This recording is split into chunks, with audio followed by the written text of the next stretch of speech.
This podcast is brought to you by Craft Beer and Brewing Magazine for those that love to make and drink great beer. To learn more or to subscribe, visit beerandbrewing.com or find us on social media at Craft Beer Brew.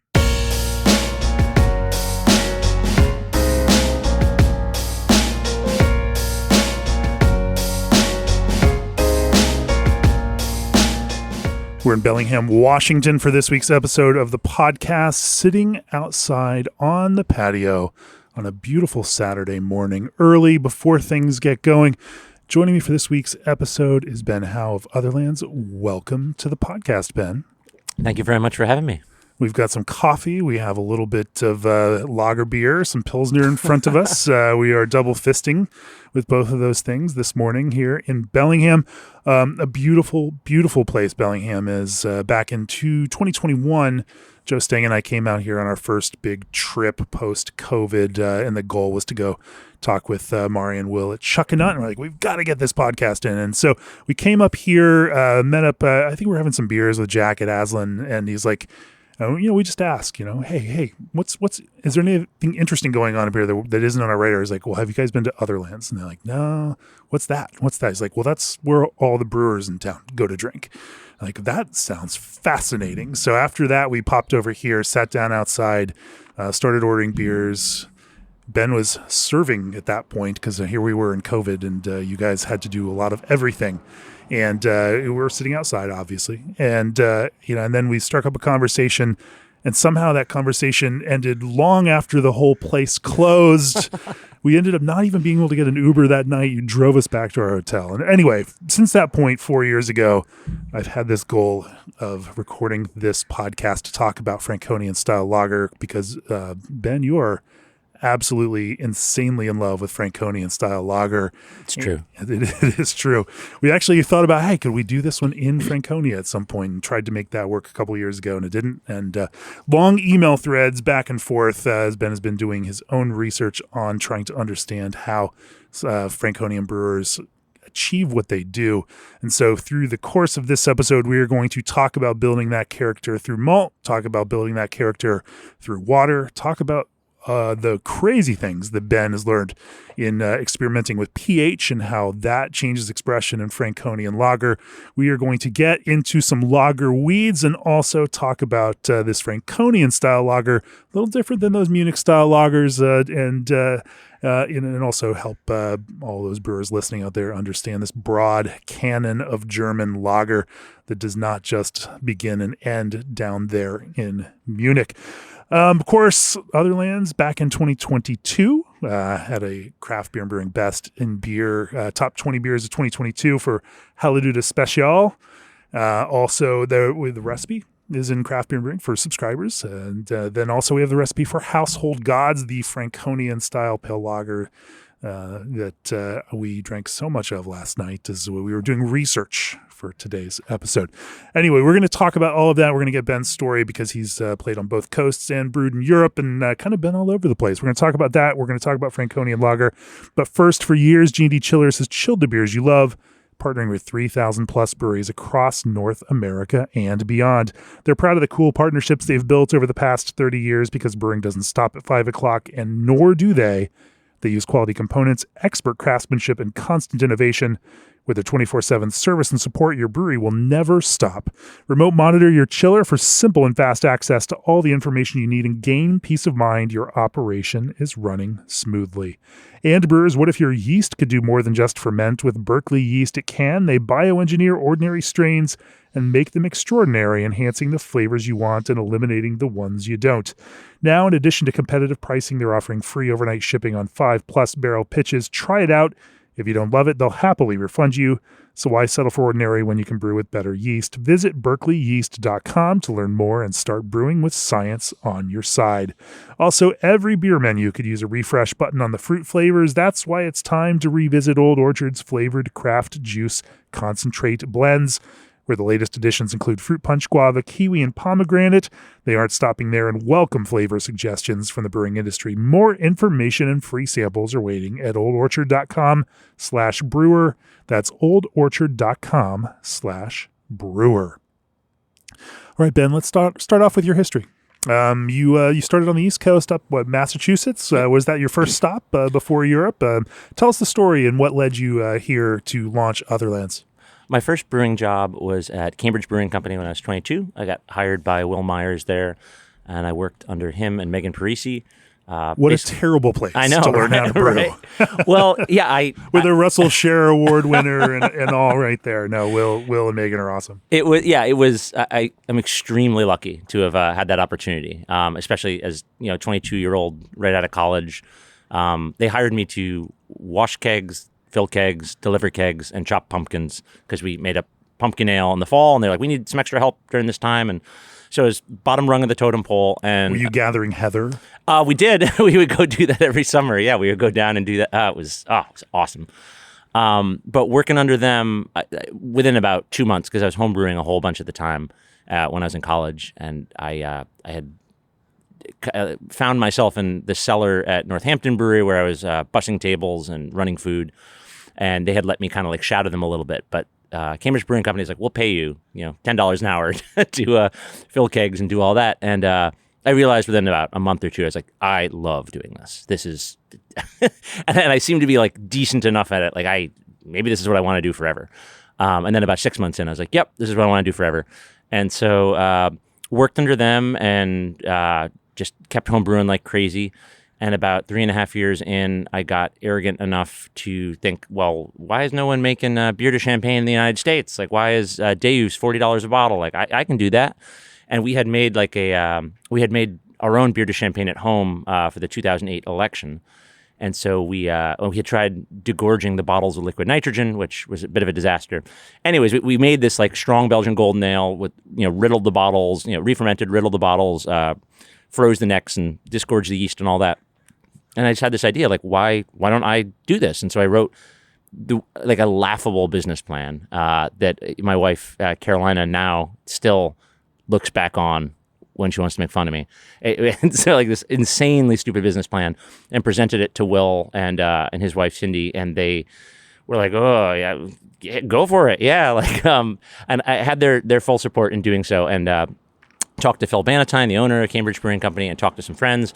Saved as much money as I could bartending and waiting tables at Cambridge Brewing Company, where I was also brewing, and opened this little tiny place called Enlightenment in Lowell, Massachusetts, like a barrel-and-a-half system kind of cobbled together, and did that alone for about 2 years, and then partnered up with Chris at Idle Hands, and basically brewed his beer. We got a bigger system. I brewed his beer, I brewed my beer, and he did the stuff that I was even worse at, which was running the business and deliveries and managing and marketing and all that. So we basically had a great partnership of kind of split responsibilities. So I was doing that. And then in 2015, we found out the building that we were in was being bought to be turned into a casino, and they were kicking everyone out. And despite saying I am never leaving Boston, I'm never leaving Massachusetts, like this is my home, and it feels so deeply important to me, and I have these roots here. That same week, I got an email from my friend Anders, who's a brewer I had met while being at Cambridge Brewing Company, Anders Kissmeyer, and he and I had stayed friends, and he said, hey, I have another friend, a colleague of mine in rural Denmark, who's looking for an American brewer. Do you know anyone who might be interested? So it's like, well, we're getting kicked out of our business, and like my whole life is kind of in chaos. And so I applied, and like 2 months later, heard back, went over there, visited. I had never lived overseas. I had never been for more than a week overseas. And I won't say like crippling anxiety, but I was like very anxious about traveling in a foreign place, very irrationally, but just like not knowing the customs, not knowing what to do, not knowing the language, just feeling like an outsider. And it made me really nervous traveling. And I kind of had this notion like, if I go do this, if I take this job and live in rural Denmark for a year and a half, like I'm either going to, crumple or get over this. And so it ended up being, I took it for that reason. But hey, this is an opportunity to go learn more about European beer.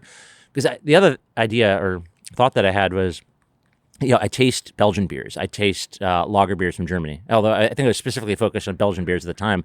And they just taste so different from the ones that I'm able to make, or even like the best American brewers are able to make. There's something intrinsically different, and I don't know what it is. And I feel like if I go there and I ask them, and I spend time working with them, like maybe I can find out some of that, crack that nut a little bit. And so that was kind of the goal. And so then I got this job. Glorified research trip where they're going to pay you to work and you Yes. can just do your side research on No, that's weekends exactly and it. nights.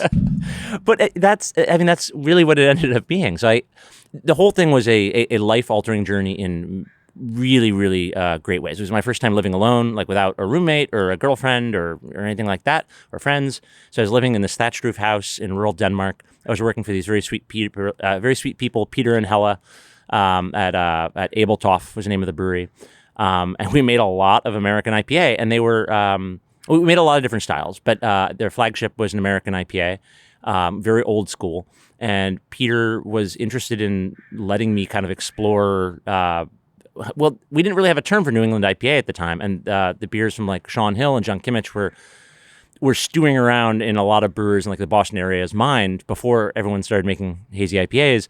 I remember like trying to figure out why those beers were so damn good and like how, like where the character came from. So I spent a lot of time when I was in Denmark trying to make beers like that and kind of developing an approach to making hoppy beers that worked really well for Abeltoft and worked really well for me.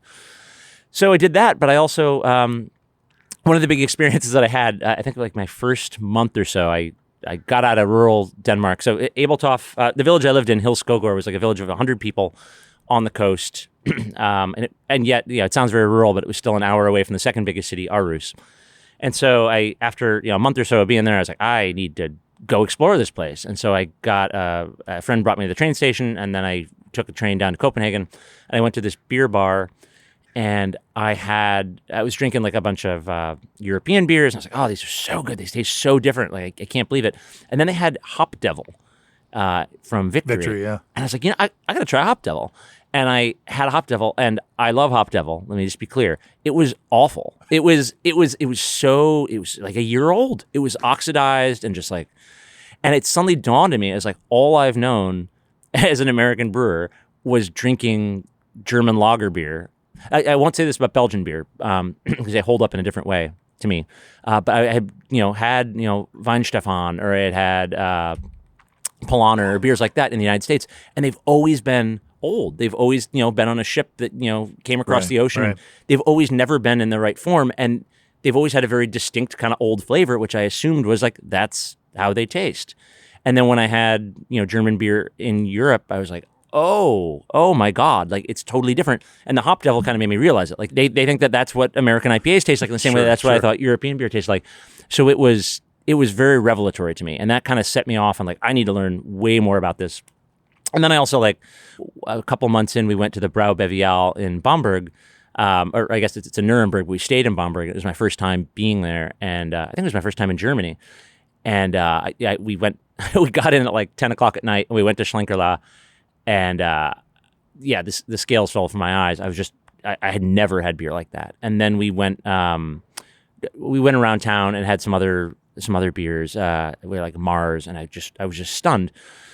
What really, really got me, though, was a year in to being working in Denmark. I took a road trip with a friend of mine who actually I had met at Cambridge Brewing Company. He was working in Germany, working on an organic sheep farm. And he spoke German. I could drive a car. So we rented a car, and we were driving around. And a friend of mine, Dan Paquette, formerly of Pretty Things, I asked him, because he was always raving about Franconia. I didn't know anything about it other than this little stop we had in Bamberg, and he said, you have to go. You have to go around Franconia, drink those beers. And I was like, where should I go? And he like gave me this list of like 100 places. Like, just give me 3. And the first one on the top, and I should preface this by saying I have never once pronounced the name of this place correctly. I'm corrected by every single German I know. The first place he said is, you got to stop in Münzambach. And so it's this little village outside of Bamberg, about 20 minutes or so to the west. And so we popped in, and they were closed. And my friend kind of spoke for a little while with them in German, and they were like, oh, well, we're on vacation, but you guys are brewers. Like, okay, just sit here and wait.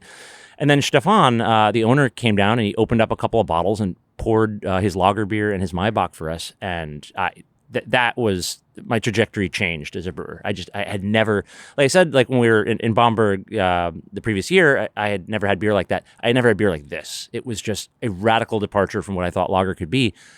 And we bought like a case, and we just sat. We slept. We slept in our car in a field that night, and just sat with a case of beer and just drank one after another, just like marveling over this. And after that, I was like, I couldn't stop thinking about it. And so we brought a bunch of beers back to Denmark with me. And I reached out a bunch of times to Stefan, and I never heard back. And then on a trip, actually, the night before the 2016 election, we were passing through Bamberg to go to the Braubevial again. And we popped in, and I was like, this is the place I've been trying to get an internship at. And my Danish colleague who spoke German just started chatting with Stefan, and I just kind of watched them back and forth, not knowing what anyone was saying. And after a couple of minutes, they're like, oh yeah, in April, when you finish working in Denmark, you come here, stay with us for a week, intern.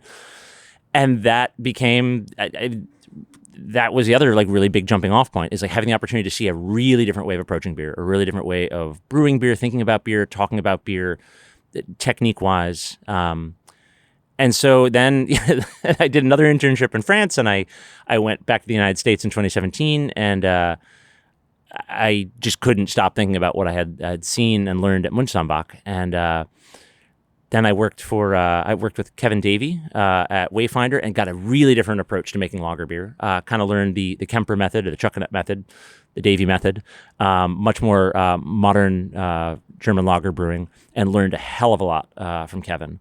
And then at the same time, Carolina, my wife and I, we had stayed together while I was in Denmark, and she had moved to the West Coast. And so anyways, when I came back to the United States, we moved to Portland, got a job working at Wayfinder, and we were just working on our business plan like crazy. And we looked at Portland, and we looked at nothing really made sense. And Carolina had gone to school up here in Bellingham. And Bellingham, for those who have not been, is about as far north as you can get until you're in Canada. There's one or two towns north of it, but it's the northernmost major city on the West Coast. And by major, I mean like 90,000 people. But she had gone to school here at Western and just was in love with it. And then she was in the Peace Corps, and then she came back to Bellingham because she loved it so much. And so we came to visit a friend one time, and we mentioned that we were, trying to find a place to open a business. And kind of one thing led to another. Like we told them about what the idea was, and one of the brewers in town was like, oh yeah, there's a lot of breweries in this town, but like what you're doing sounds different, and this is a town that is really proud of making great beer. If you do something that's different and add to this tapestry, like, you'll be welcome here. Do that here.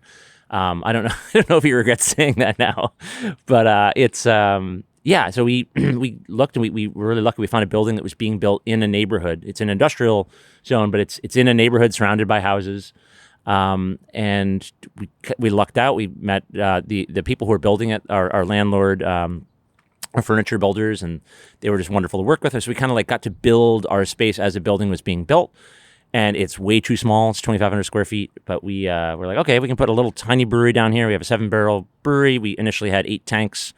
And we can put a tiny kitchen upstairs because there's nowhere else to put the kitchen. And we got to, schlep all the food upstairs. And so it's way too small, and it's crazy. But it's been just right for what we want to do. A vegetarian restaurant, that whether that's by design or just by efficacy. I love that didn't market it as such, but when we sat down, we're like, oh wait, that's all a vegetarian menu, but delicious and diverse and interesting too. And it definitely fits that kind of European home brewery. It feels very cozy. It feels you've got owner operators. It just it definitely fits that model there. Now, of course, making lager in 7-barrel brew houses means you were brewing a lot of beer. Mm-hmm. And anyway, I want to talk about the kind of stylistic approach and how obviously you had that experience at Mönchsambach, and I have been there as well. Joe and I visited a couple years ago on the side trip from our Czech trip. Stefan gave us the tour. The brewery is amazing. And then, of course, I was in Munich a couple months ago and found Hop Dog, the Franconian beer bar and American hot dogs. And I didn't find it. People recommended it to me. And I was able to drink some Mönchsambach Maibach out of the bottle there because that's all they had. So I'm with you on those beers. There is something special about them, and you have tried to channel that energy. And also kind of after working there now, I think you did 2 internships? Yep. So I did the internship in 2017, and then, like I said, came back to the United States. tried to implement, like when I was at Wayfinder, Kevin let me kind of play around with a little bit of some of these ideas and homebrewed a whole bunch, trying to basically replicate making the lager beer from Mönchsambach. And then when we opened Otherlands, that was a big part of the goal. Like we actually didn't open with this beer, but the Household Gods has always been an homage to the beers from Mönchsambach, and like trying to capture some of that character and try to figure out like how do you get that kind of expression. And so, it was basically doing all these kind of things I had learned in that very brief internship, and realized, like, spent like about, I guess, 3 years experimenting and trying all different things, and realized, like, I wonder what it would be like to go intern there again with fresh eyes. Like, because the first time I was there, it was like everything was new. Like, oh my God, you're doing that. Why do you do that? Like, this is crazy. It's so different from the way that I learned as an American brewer. It's so different from what I learned even like being around other European brewers. It's so different from, and I would find it was very different from the way that Kevin approached things. And so having 7 years in between to kind of like experiment and discover a lot of things for myself and figure out what works and what doesn't, to be like, okay, I'll go back and do the internship again. Or I asked Stefan very nicely, like, would you let me come do this thing again? I know I'm a bit older and we have a business of our own now, but like, could I do this with a fresh set of eyes? And he was game, and so basically did the same internship with a different apprentice brewer who was there. Always the youngest brewer, has the best English skills, and my German is pretty terrible. And so I followed around a different intern, or a different apprentice rather, and basically did the same things. Cleaned gravity kegs and watched the brew and helped fill gravity kegs, and ran kräusening into tanks in the cellar and did all of that, but with a different understanding of what was going on and really different questions. And that, again, like really helped me it has been a really big influence since coming back on the way that our beers have changed. Great. Well, I want to talk about this difference between modern and historical German brewing approach because, again, your research has shown like some of these things that you're talking about are not novel in that sense. Mm-hmm. They have been outlined in the past. And maybe we'll start by talking about a little bit about that and what those kind of points of difference are and how some of the Franconian lagers tap into some of those more historical lager brewing approaches versus some of the more modern ones. Before we do that, Indie Hops brings Oregon's natural wonder to brewers, celebrating 16 years of delivering compelling new hop varieties along with classics that thrive in Oregon's terroir. Indie is the original source for Strata, Luminosa, Lorien, Meridian, and their newest variety, Audacia. Release your creativity with the magic of pure, uncut Oregon hops from Indie. Indie Hops' life is short. Let's make it flavorful. And looking for a powerful, no-rinse sanitizer that gets the job done fast? Meet SaniClean PAA Pro from 5 Star Chemicals. This EPA-registered PAA-based acid sanitizer is tough on beer stone and perfect for everything from kegs to packaging lines. Available in 2 convenient sizes, it's ideal for coarse sprayers, fermenters, and more. Trusted by pros, designed for performance, SaniClean PAA Pro helps you brew with confidence. Learn more at 5starchemicals.com. Brew better, brew with 5 Star. Also, brewers, have you ever considered brewing with North America's only ancient grain, wild rice? Craft brewers in northern Minnesota have been keeping this a secret for years. Joe at Canoe Wild Rice has a stockpile of this unique roasted grain ready to ship to you. From the waters of Minnesota to your tap room anywhere in the country, you're sure to create an in-demand product. Brewers Blend Wild Rice is the perfect size and texture so it can be added directly into your mash, saving you time in the brewing process. Plus, for over 4 generations, Canoe Wild Rice has been using their time-tested process that gives the wild rice a distinct roasted flavor. Who knows what sensation you could create with this aquatic grain? Canoe Wild Rice also has food-grade hulls available for your mash. Harvest season is underway in Minnesota now, but Joe will make time for you. If you have any questions or want to get an order going, send Canoe Wild Rice an email at joe@canoewildrice.com or give the office a call at 1-800-626-3809. Let's talk about some of these fundamentals of modern versus historic German lager brewing. Ben, you found this outlined in some text and kind of gave you a clear idea of some of the difference between, say, this modern American method that feeds on that modern German method versus some of these historical contexts. What are some of the key points of difference through that process? I should just preface by saying that these are kind of my observations. I guess anything to say about old German brewing or Franconian brewing are my observations being over there, and I'm sure someone who is actually brewing over there probably has a much different take or a much more nuanced take on it. And I guess that's a good philosophical point, that just because we any nature of talking about this is reductive and does not necessarily represent the incredible diversity of actual process, because any idea that we can just lump things into some binary of new and old is just entirely reductive.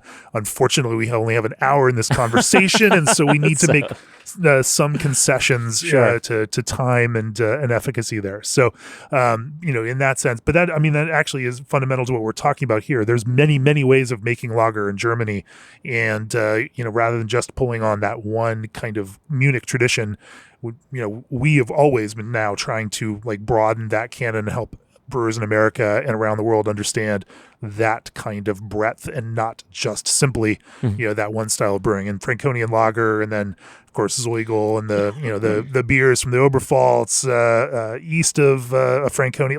These are just different kinds of lagers. They're awesome beers. They're incredibly flavorful, and they're just remarkably different. And we should be celebrating all of these.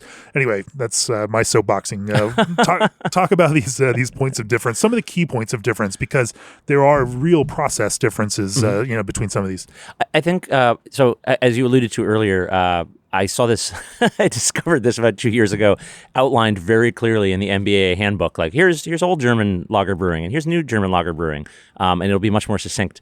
But I think the biggest things to me, or at least the biggest differences between what I learned at Mönchsambach and talking with a lot of other brewers around that area versus what I learned working with Kevin, and what I've learned talking with the folks from Chuckanut and places like that, is it has a lot to do with the way that you're making your wort, and then also how the wort is being treated in the cellar. So at the way that we brew here at Otherlands, which is much more kind of old school German lager brewing, we're doing a decoction mash because I feel it's pretty darn important to get the right expression from the grain, to get the beer to open up.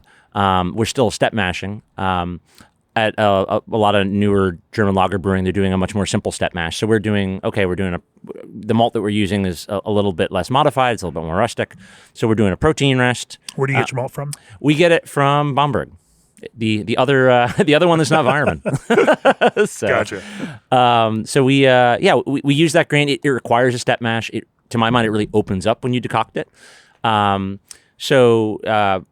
you say open up, what does that mean? Just the flavors become apparent. I don't. It's funny. So we brew with that malt for Brew and Saison, and we're not trying to get oomph out of the malt. No matter what, it has oomph.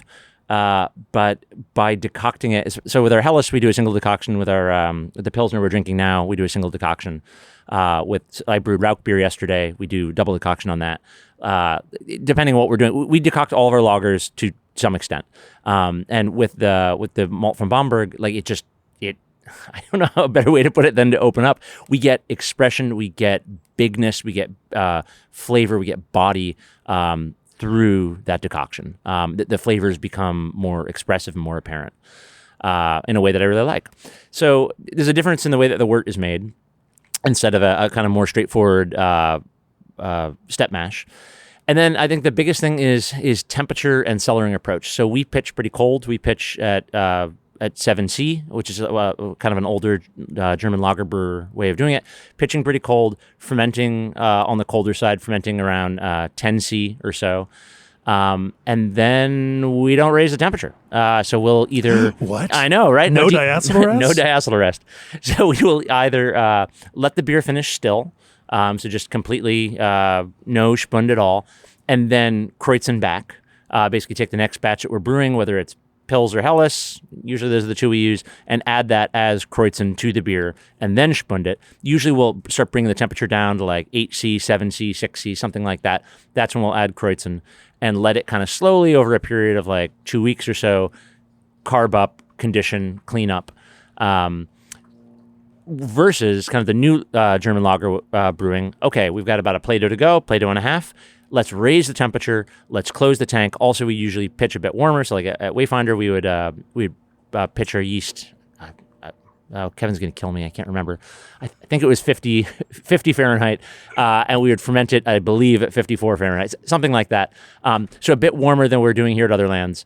And then, like I said, when it's time to spund the beer, you would then close the tank, spund it, and allow the temperature to rise up for a derest, and you let it sit for a period of time until it passes diacetyl test, and then bring it down, either in steps or bring it down really quickly, and then keep it really, really cold until it's time to filter it.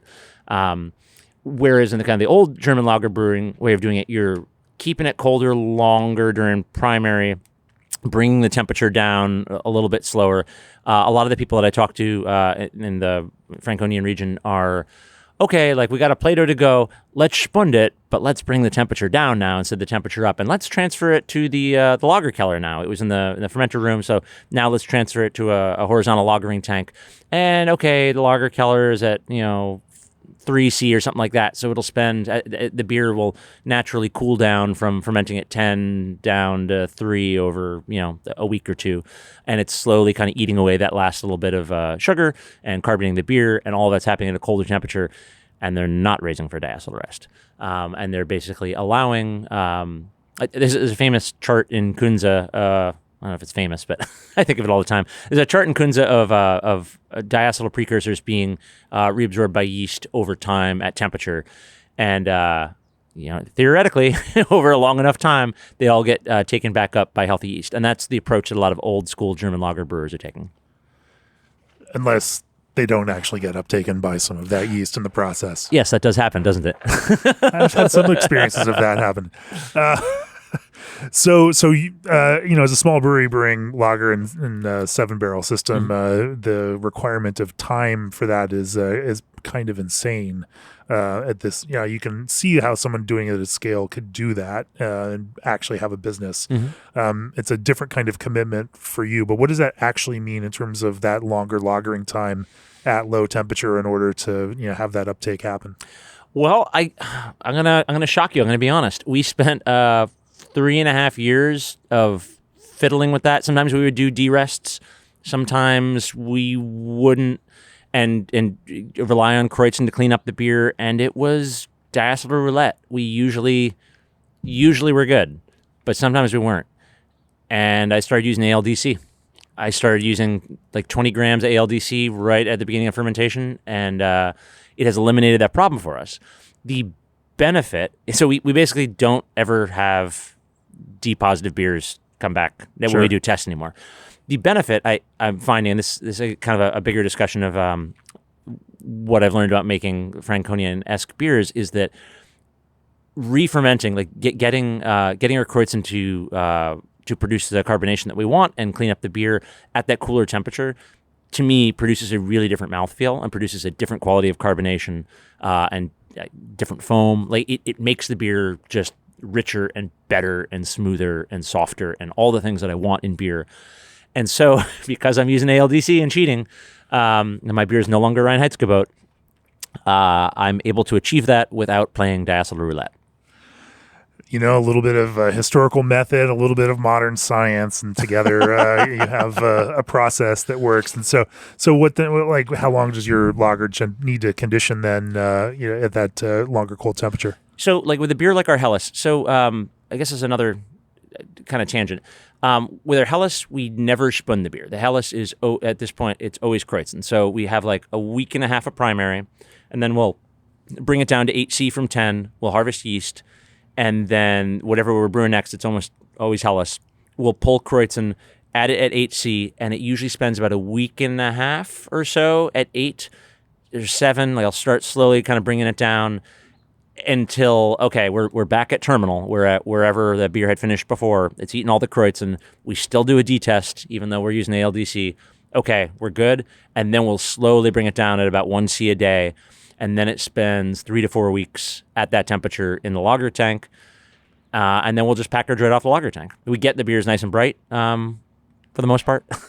So they still have a little bit of haze, but that's okay. Yeah. Bright, I guess it depends on your what you consider bright. Never filtered bright, but... Yes, there's a good unfiltered character to these. You mentioned that the foam and quality of foam feels different for you versus beer that's spunded. Now, of course, beer that's spunded is also quite a bit different than forced carbonated beer, and so we're talking hugely, we're talking about these levels of degree here. For you, what do you think? How would you describe that kräusening and the actual effect, and what is that doing to the foam, and what is that doing to the mouthfeel? I guess I would also just clarify one thing. I don't think it's necessarily the adding of the kräusening as opposed to spunding at the end of fermentation that is creating a difference in foam. Yeah. I think it's the temperature at which it's happening, at least in my experimenting with it.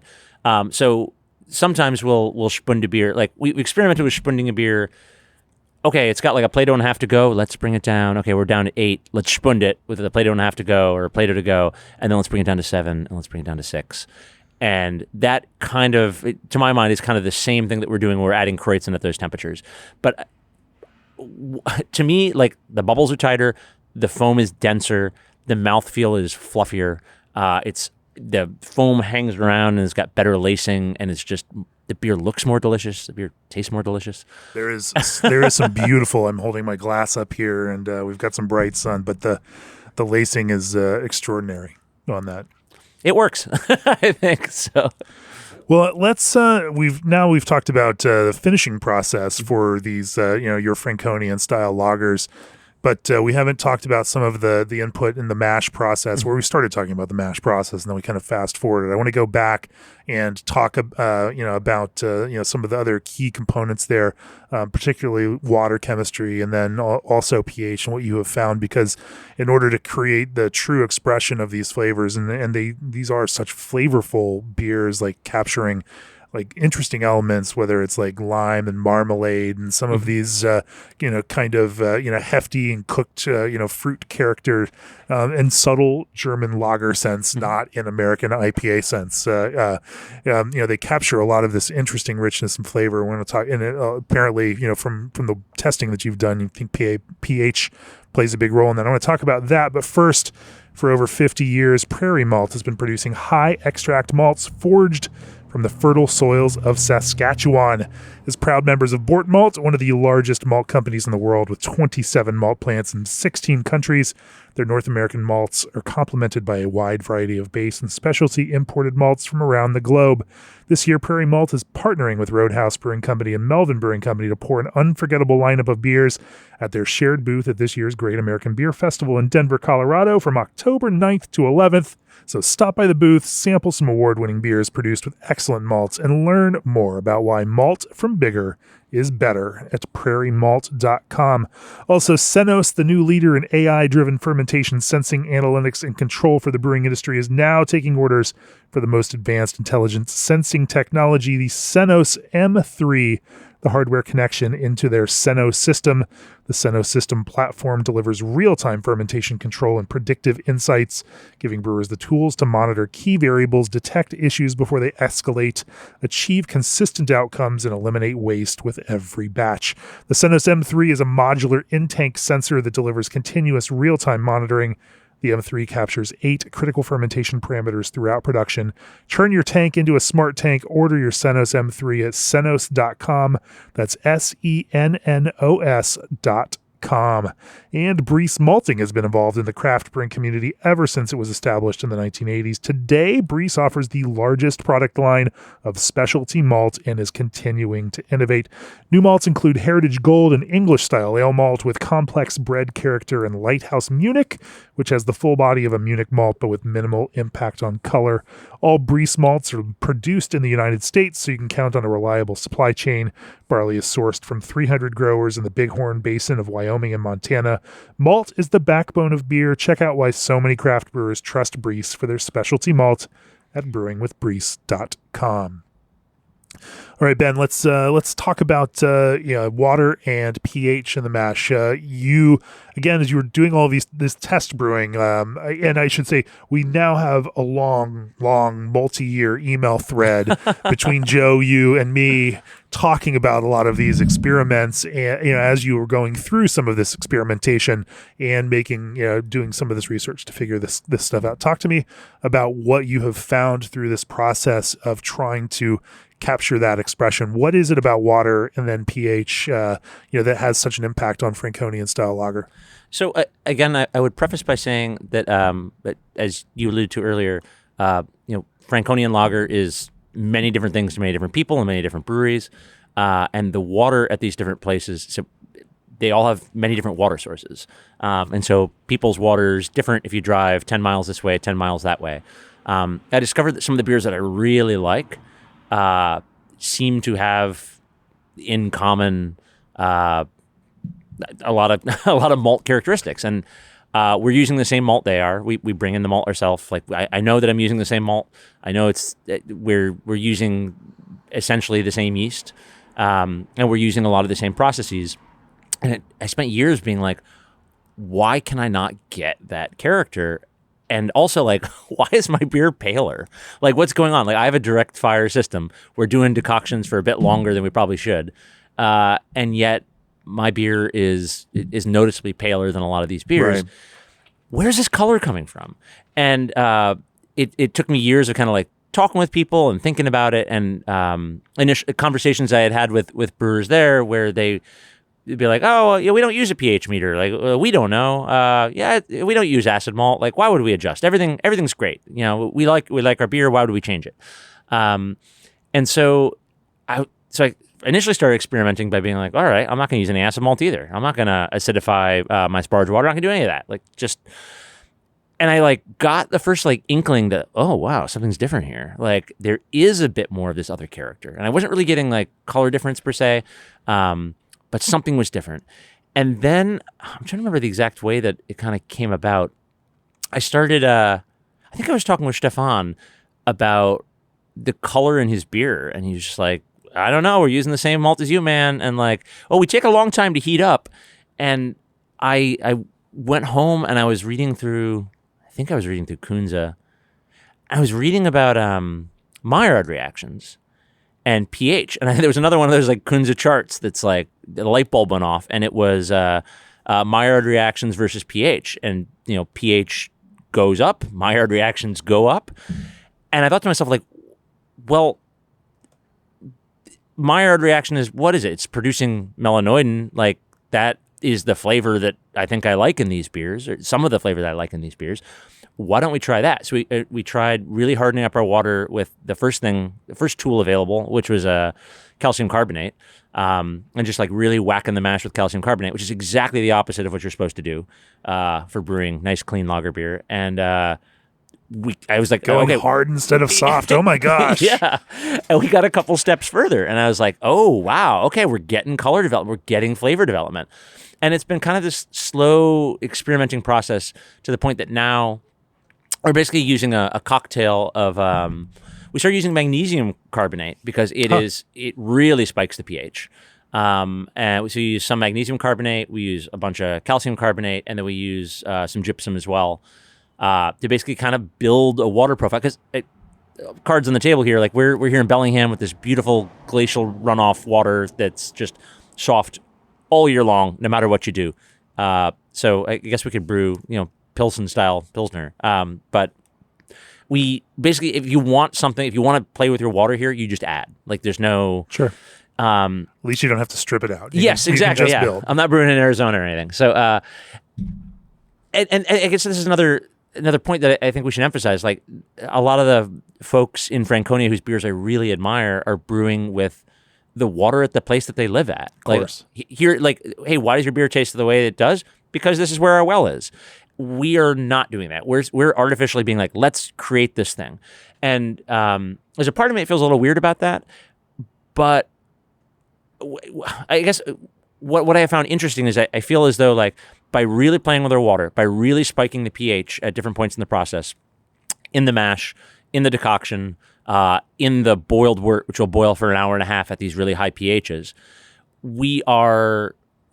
I'm learning a new tool. I figured out this tool, or at least I think I figured out this tool, which is I can rapidly create a lot more melanoidin character in the beer, deepen the color, deepen the expression, deepen the perception of body and the mouthfeel by playing with my water. And it's another tool, like I was saying earlier. I don't want to make exactly the beer of this or that brewery in Franconia as much as I'm inspired by them, but I want a tool to figure out how to make those flavors. And playing with the pH in this way has really opened it up. Well, I guess we can talk about yeast and our approach to yeast as well. When you're talking about pH, what kind of pH are we talking about here?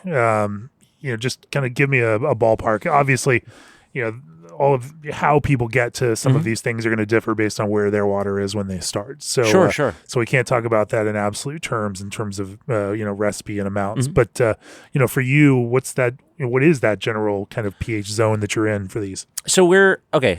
If I'm brewing Helles, right? Our Helles, which is Franconian inspired as well, we're keeping a tight window. So we're trying to mash anywhere between like 5.35 and 5.45. Reasonable, rational places to be mashing, and we're trying to start our boil 5.3, something like that, and then bring it down.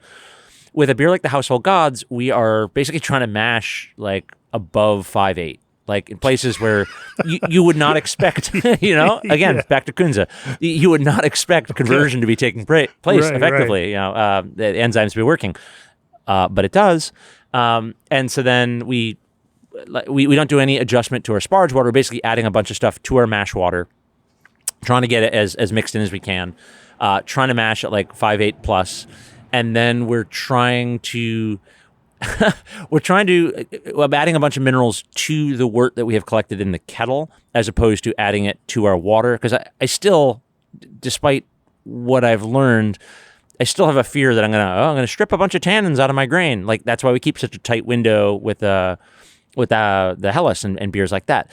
So I don't want to like load up my sparge water with a bunch of super high alkaline minerals. But we'll start our boil again, like above 5.8, 5.9, some like crazy town places to be boiling. And that is where, so, and this is one of the things I love the most is you can see the chemistry working. So normally when we're in that tight window with our Helles, which is the beer we make the most of, I don't know, you boil for half an hour and you start to get some nice flock of protein flock and protein break. As soon as you hit like 99, 100 in the kettle with the Household Gods, these like high pH ones, the flocks begin to form. And as soon as it starts to roll, they get bigger and bigger to the size. They're like matzo balls. Like it's just crazy how much protein break there is. And again, that's like you can see the chemistry actually working. You can see the color deepening. Sometimes I'll pull little samples throughout the boil and just like put them on top of the brew deck of the wort as the color deepens and the color deepens. What was the question? Sorry. We were just talking about general pH levels. Yes. Yeah, so like boiling at these really high pHs, like starting at 5.9, and then we'll usually come out of the kettle like 5.7, 5.75, 5.8, so somewhere around there. I'd have to look at my notes for exactly what the targets are these days on Household, but those are basically the general ranges, which is crazy, but it works, right? And like there are a lot of other brewers whose beer I deeply admire and want to drink forever and can't make, who are also boiling at these quote crazy places. And I guess that's one of the other bigger ideas is that we learn all of these brewing dogmas, and we learn them for a good reason, I think. But there's still dogmas. There's still rules that you need to break and test occasionally. And like I'm a really big believer in making delicate, soft, well-rounded beer. And that's why I keep a really tight window with a lot of the beers that we make, like I said, the Helles or like IPA and stuff like that.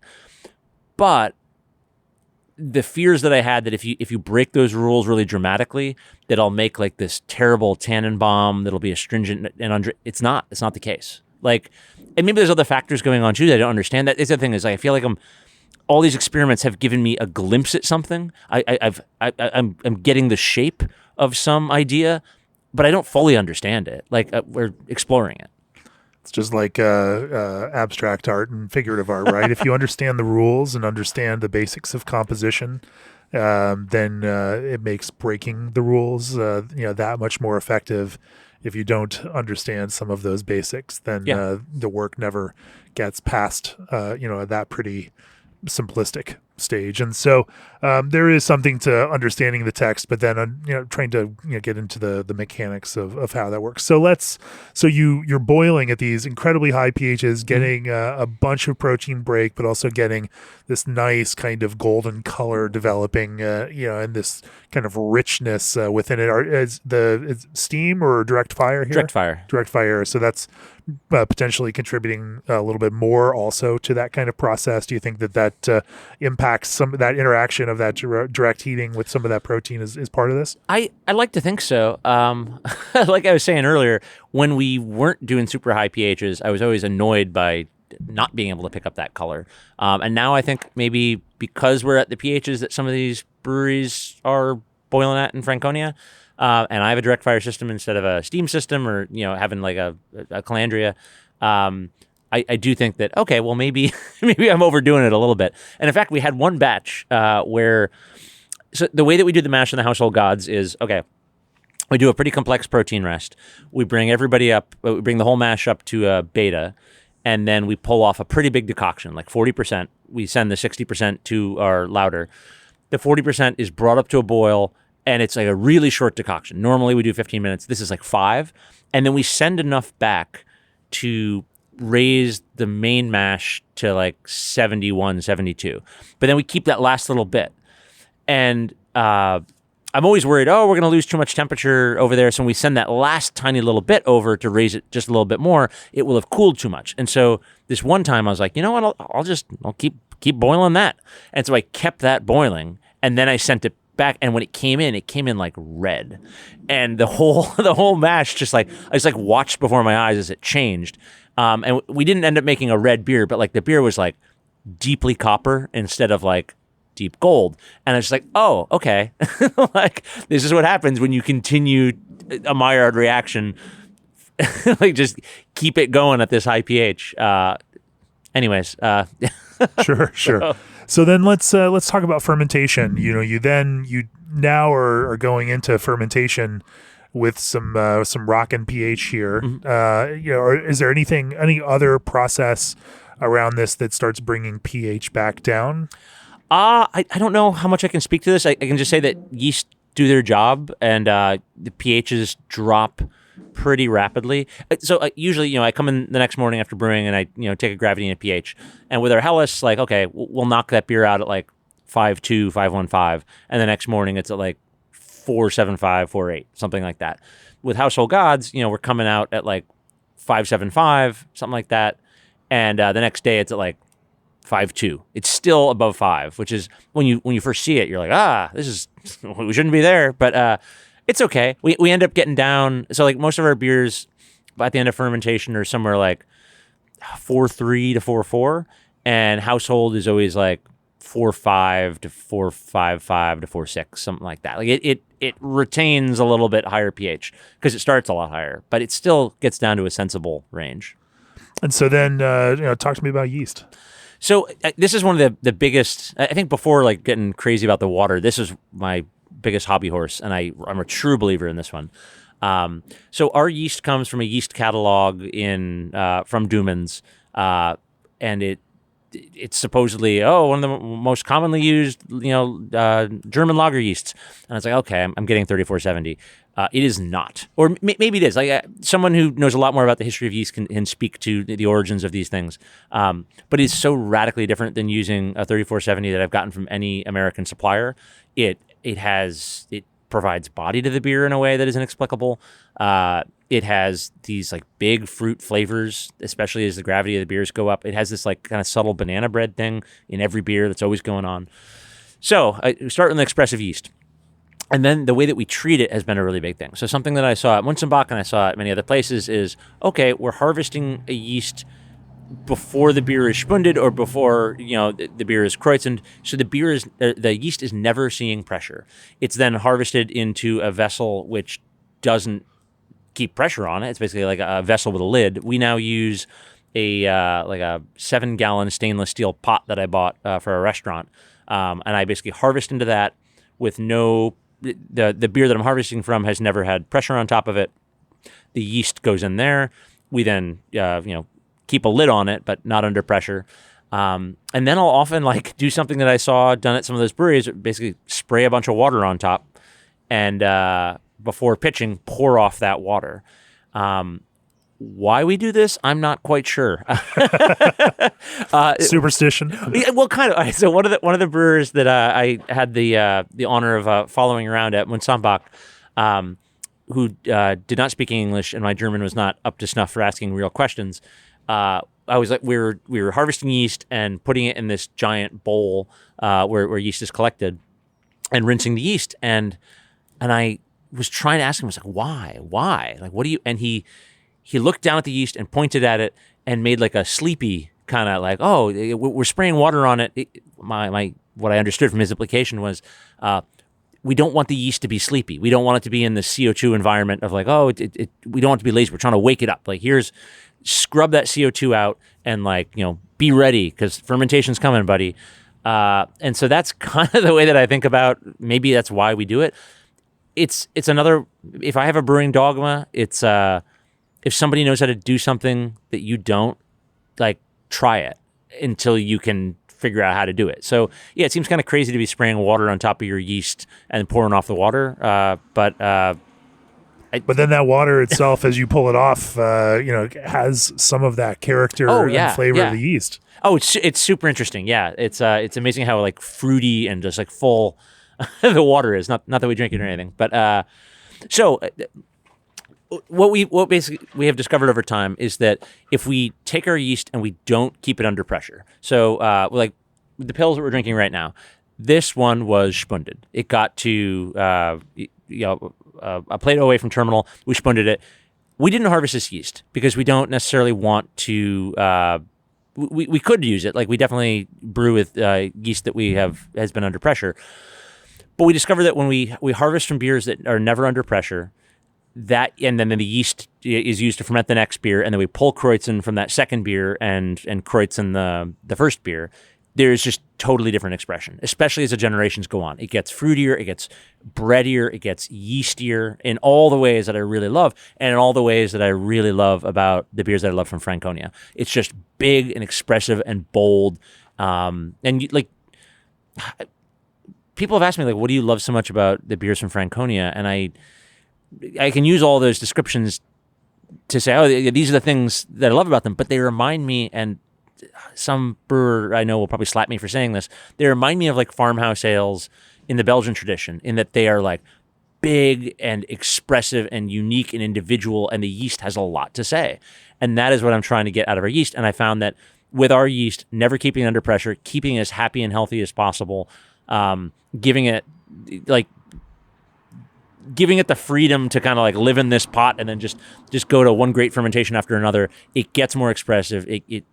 I don't know the mind of yeast, but it seems like it's living a better life, and it makes our beer more interesting. Interesting. And now, are there any other places that this kind of Franconian expression finds its way into some of the beers you make, or is there anything else that you've discovered through this process that helps get it to finish in that place you're looking for? I mean, there are some hops in these beers, but hops aren't a giant part of it. No, not really, and that's the other thing. So when I calculate out the BUs of Household Gods, it's like 22, something like that, and our Helles is 20, and it drinks way more bitter, and we got way higher hop utilization. Which one drinks bitter? The Household Gods. I think it's not harsh per se, but it's less soft, I would say. And so one thing that I haven't done that I've actually, Caroline and I have joked about a bit, is making Household Goddess, doing another take on it and making like a hoppy Franconian inspired beer. So like the beer we're drinking right now, Damen Pils, is our kind of tribute to Herren Pils, one of my absolute favorite pilsners in the world, from Käsemann in Bamberg. And it's much more similar to our Helles in terms of keeping a tight window. We're still using the same malt, we're still using a lot of the same techniques, but it's not crazy high pH the way that we do with the Household Gods. There's a part of me that like really wants to play around with the idea of making a beer like Household Gods with this big malt expression, with this big richness, with this big, melanoidin driven like oomph, but also hopping the hell out of it. in a subtle way, but like making a hoppy expression of that beer, because the Household Gods is so malt and yeast driven. Like so many of the flavors, like you were saying, like marmalade and like this banana bread and almost like a jamminess, like so much, and just yeasty, doughy. Like you got your sourdough culture at home, and you're just feeding it. Like all of that, I think, comes from the way we're treating our yeast and the way that we're doing this stupid pH thing.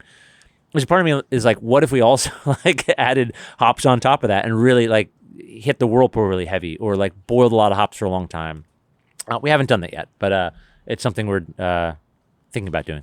Interesting. Well, let's talk a little bit about other Franconian influence, because we've talked about the Mönchsambach and this kind of Household Gods, but they are a very particular thing. And they're, like you say, Franconian lager is more than just that, even if that is a beautiful, a brewery that just has its own, kind of angle and aspect to it. And again, in full transparency, we did try to record a podcast with Stefan Reasked, and he didn't feel comfortable enough in his English to have the conversation with us in English. But at some point, I would love to find some way to get that direct conversation with him out there, because it is, obviously they are just a deeply well-respected brewery.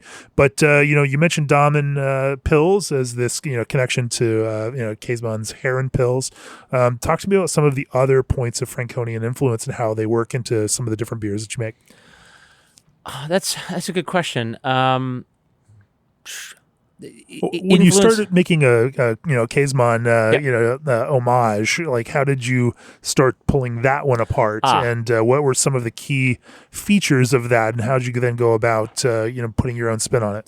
It's not the most interesting answer, I imagine. We basically thought, okay, like what is it that we love about this beer? Okay, it has a big malt presence. Like, okay, my favorite experience of drinking Heron Pils is you drink all these big fat beers all around Bamberg in that area, big malt expressions and big yeast going on, and then you have a Heron Pils and it just like cleans your palate off like a razor blade. It's just like, bitterness and hops, and like, because there's not a whole lot of beers that are like that big and hoppy and dry, and so that was kind of what we're thinking. And yet at the same time, like I think of like a lot of Pils from other places in Germany, or like Americans making German style Pils. And by comparison, I think Heron Pils is a lot more expressive in terms of malt, in terms of yeast. And so the Damen Pils we're drinking right now is essentially our Helles in terms of approach. It's 100% the Bamberg malt that we use. Really similar mash schedule. The goal is to get the beer really, really dry, but still, no matter what you do, using this Bamberger and using a decoction that we do, and the rather complex mash technique, no matter what you do, it has a big fat maltiness. So what is the finishing gravity of these in general? And then, because they really don't feel super dry. I mean, Sure. I guess they do in a certain sense, and then they don't in another sense. This one, there's some drying effect of the hops that have, I wouldn't call it astringency necessarily, but just some of that kind of herbal drying effect. That help counteract that, but it does have a fullness to it because there's a big malt character in there. So this beer finishes, this batch finished at like 1.8. Our Helles usually finishes. It is remarkable to have a beer that feels that full in the mouth that is still that dry. Well, I think the secrets of decoction. It really works. So that's the balance we're trying to get, is to get fullness of character, fullness of malt flavor, but not malt sweet. We can save that for Dunkel. In this case, we're trying to get the beer really dry. We get it down to like 1.8, 2 kind of at the highest, which is pretty much the same with our Helles. And then we boil a lot of low alpha hops for a long time. And I don't know if that's something that folks in Franconia are doing per se. Long time, like how long? 90 minutes. Oh, okay. Yeah, so all of our boils are at least 90 minutes. On our Helles, we actually boil for 2 hours because I hate DMS so much. We've never had problems with DMS, but I mean, Helles is just such a naked beer that it's like it can't ever be there, or we'll dump it. So we boil for 120 minutes just to get rid of any possibility of DMS. With this, we boil for 90 minutes, and then we boil a lot of low alpha hops for a long time. So This is a split of pretty much 2-to-1. What is it? Tettnanger to Hersbrucker, which we use a lot of Hersbrucker in this brewery. And we basically just boil a lot of that to try to build about 45 BUs, something like that, into this beer, 45 to 50. And then there's some at the end, too. Wow, there's some in the whirlpool and some at 10. That's some bitterness right there. Yeah, you got to boil a lot of those low alpha hops Sure. to get it.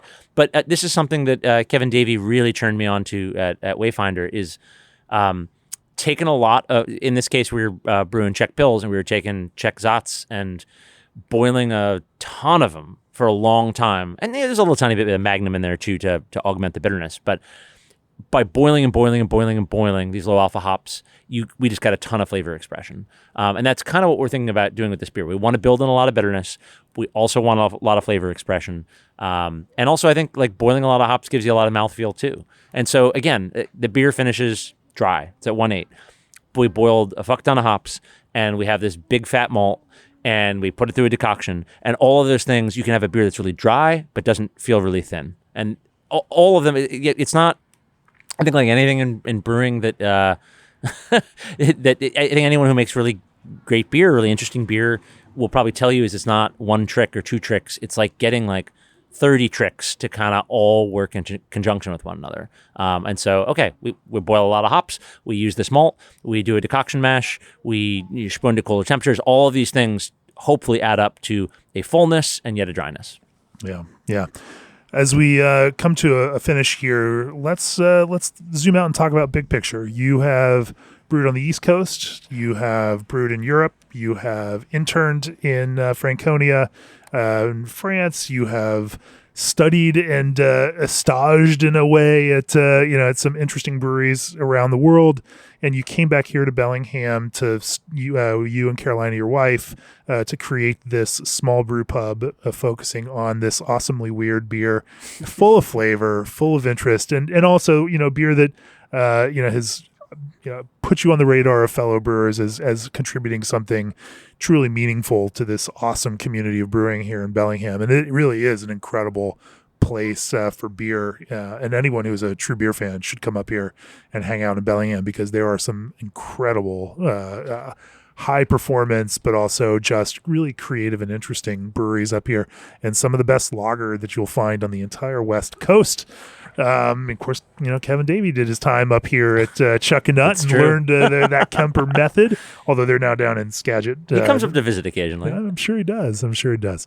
Anyway, as you think about what the future holds for you all, what excites you? You've now started to crack this project and this kind of like persistent, goal of figuring out how to build some of this similar Franconian flavor in your beer.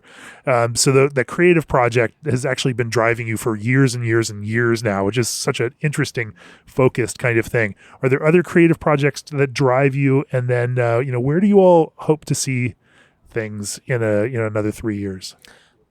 That's a really good question. I mean, I guess I have two answers. The more real answer, the more important answer, I guess, is that as I'm figuring out how to get a better handle on what I actually want to make and how to make it, I feel like I'm learning to use a tool that I didn't know what the tool was, and I didn't know how to use it, and I've been kind of groping in the dark trying to figure it out. Okay, well, I got a better sense of what that tool is and how to use it. So now I want to do different things with it. I love Household Gods. I will keep making that beer. But like I was saying, okay, if we've figured out a good mechanism for creating these kind of big, interesting, different malt flavors, well, let's do something else with it. Like let's make a hoppy beer with it. Let's make a stronger beer with it. Let's make a more sessionable beer. Because I don't know, I drank a bunch of 5.4% beers last night, and I'm feeling it today. I should have been drinking Helles at 4.7. Like it's maybe we should make a Helles and approach it this way, or make like a 4% beer this way. Like I want to explore that a lot. And I think another big part is I want to explore simplifying things. Like we've had the opportunity to brew Helles a lot this summer because of one of our accounts. And it's allowed me to see all of these batch to batch to batch to batch, even though the numbers are pretty much the same, tiny differences in the batches. I want to get more consistent with our beer. I want to find out why the ones that are the best, that we like the most, why they're that way, and then make all of our batches that way. Stefan said something to me when I first interned with him. He said, I asked him, you only make 3 beers and then a couple special beers here and there.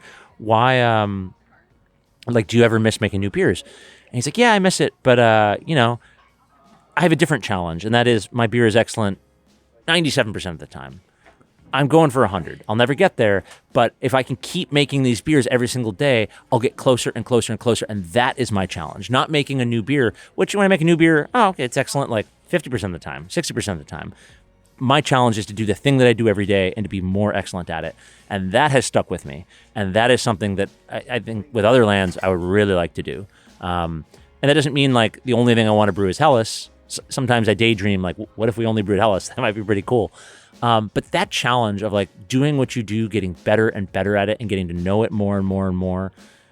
I think long term, I think that's my big goal. Is cracking this code more, learning to use this tool better, and using this tool to make something more excellent, more consistently, and serving it to people and making them happy. That is a great place to bring this to a close. With G&D Chiller's 24/7 service and support, your brewery will never stop. Berkeley Yeast bioengineers ordinary strains to make them extraordinary. Hit the refresh button on fruit flavors with craft juice concentrate blends from Old Orchard. Release your creativity with the magic of pure uncut Oregon hops from Indy. Santa Clean PAA Pro from 5 Star Chemicals is tough on beer stone and perfect for everything from kegs to packaging lines. Reach out to Canoe Wild Rice and try brewing with their unique roasted grain. Try Prairie's lineup at the Roadhouse in Melvin booth at GABF this October. Turn your tank into a smart tank with the Senos M3 modular in-tank sensor. And try new Heritage Gold and Lighthouse Munich malts from Parisi. If you've enjoyed this episode, go to beerandbrewing.com, click on that subscribe button, and if you are a subscriber, you can access the 2 recipes that we have from Otherlands on the website for Haladuda Special and for Household Gods. Although maybe we need to update that one with a little with some of this newer research. Maybe we'll put Joe on that. He's listening in over here somewhere. Truly awesome to get up here and drink beer and talk about brewing with you, Ben. If people want to learn more about Otherlands, where can they find you both out here in the real world and maybe out there in the digital space, even though that's not where you all focus? In the real world, come to Bellingham. We're in the Sunnyland neighborhood, and come visit our little cafe, or you can find our beer around Seattle, Bellingham, north of Seattle. A couple times a year, we'll go to Portland. And then, digitally, otherlandsbeer.com. And my wife runs our Instagram, so I don't do that. Fantastic talking with you about brewing Franconian-style lager, and of course, always incredible to drink your beer with you here in Bellingham. It's been great talking with you. Cheers. You too. Thanks so much.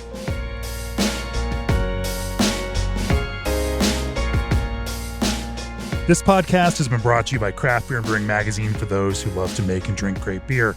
To learn more or to subscribe, visit beerandbrewing.com or find us on social media at Craft Beer Brew.